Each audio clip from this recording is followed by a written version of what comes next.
Hi అందరికీ ఈరోజు recipe వచ్చి హెల్దీగా సజ్జలతో దోశలండి. చాలా టేస్టీగా ఉంటాయి, సాఫ్ట్గా కూడా ఉంటాయి. ఎప్పుడు ఒకే దోశలు కాకుండా ఇలా డిఫరెంట్గా దోశలు ట్రై చేయండి. దీనికోసం ముందుగా 2 కప్పుల సజ్జల్ని 2-3 సార్లు కడిగి నీళ్లు పోసుకొని నానబెట్టుకోవాలి.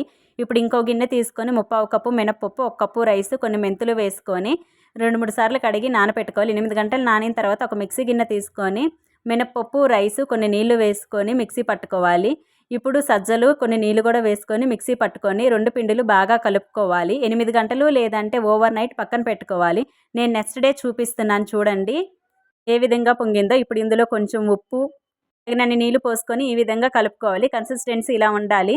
ఇప్పుడు ఒక ప్యాన్ పెట్టుకొని ప్యాన్ వేడయ్యాక ఆయిల్ వేసుకొని టిష్యూతో తుడుచుకొని దోశగా వేసేసుకోవటమే. 2 వైపులు బాగా కాల్చుకోవాలి. మిగిలిన పిండి అంతా ఇలానే వేసుకోండి. చాలా టేస్టీగా ఉంటాయండి. తప్పకుండా ట్రై చేయండి. హెల్త్కి కూడా చాలా మంచిది. ట్రై చేసి ఎలా వచ్చిందో నాకు కామెంట్ చేయండి. Thank you. Bye friends.